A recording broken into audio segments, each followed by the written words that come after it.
Okay, so we're now going to take the opportunity to disassemble this particular distilling system, which is relatively straightforward, fairly basic in many ways. It's got a simple pot, doesn't have a helmet or an ogee or anything at this point in order to recondense anything, but it does have some bubble chambers, 3 bubble chambers in the series on the top, and it does have a deflegmator in order to do further condensation here, running into a full condenser running down, and then a contractment and a bleed off. So overall, relatively straightforward, illustrates many of the things that you might be looking for in a larger system that you might want to contemplate into commercial production. So we'll begin just by taking off the distillation condenser. We've got, as you can see, a thermometer at the top, so that's quite important in order to get an idea of what the temperature of the vapour is when it comes out of the final column. And we can adjust to some degree our containment of which samples or which fractions we want to take from there. So let's have a look at the system by removing the condenser. We've got these systems here in order to release, and then we catch those bits, and there's a seal here to make sure that we don't get any leakage as it runs through, and we can see the condenser system running through, so that water will inflow and outflow through the shell of it, and the vapour will be condensed further down. So I'll lay that down, and we'll then be able to look at the other points. So we can put a temperature or a collection system in on either of these valves here to collect fractions or disperse fractions through the collection points. So we've got a swan neck in a sense at the top here, which is going to be able to start the condensation again. Don't lose our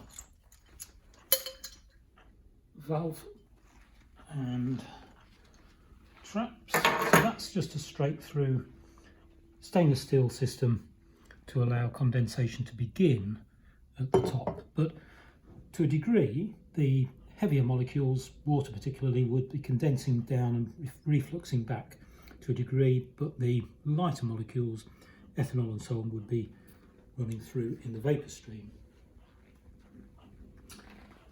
Now we've got a entrance to the swan neck here, so I'll remove that, and we can see carefully within this with the thermometer.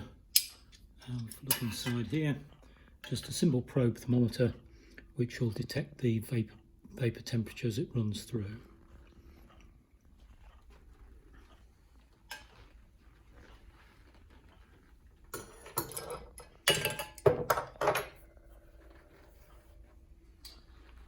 Now the deflegmator is a water-cooled system whereby it will enhance reflux within it. So the two ins and outs we've got for the water supply will run through, and we can see there it's in a way shell and tube, so the vapour is going to come through the orifices there, and it'll be cooled by the water running through the body of the shell, and that will allow condensate or reflux in effect back into the tube, the column system.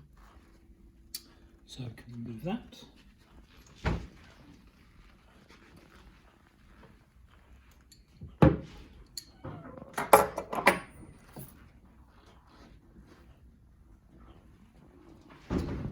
Now we can see into the top here the bubble chamber itself with the bubble caps. There's 5 bubble caps there, and there's one return weir.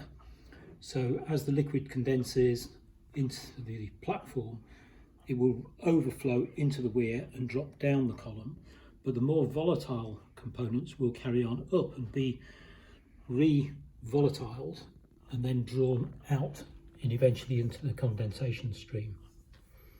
So let's remove one of these, and we'll go progressively down the column. But again, I want to be careful that we are taking all the parts off. So there's the chamber itself.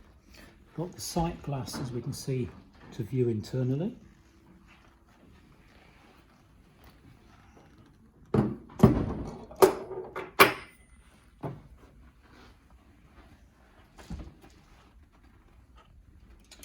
And the bubble plate itself here we can remove and then transfer over, and we can see the bubble caps do have an exit and an entry with regard to the liquid flow around them. And on the base we can see the return. There's the return for the overflow weir.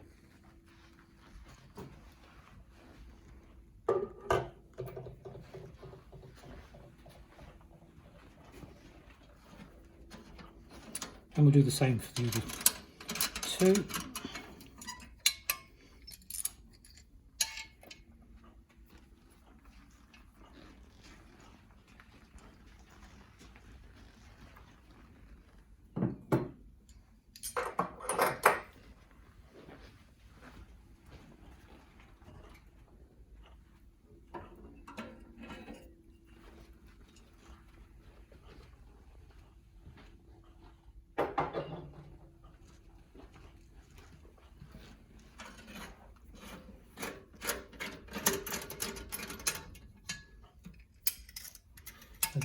These clips are quite good, and they are pretty secure from leakage.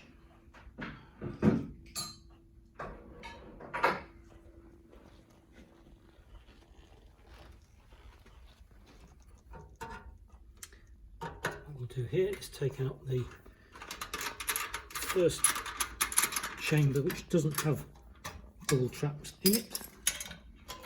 So this gives us access into the body of the vessel. Now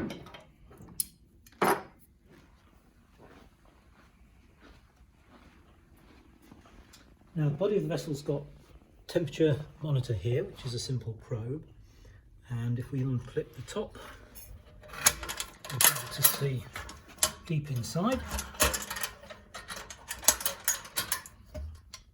There we go.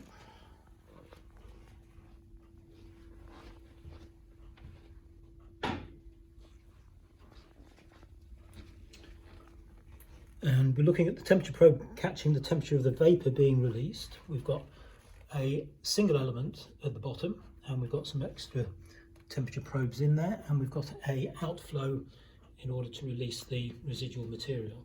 So very basic. There's actually no insulation there, but we are going to get a good temperature produced by that. It's a single phase system.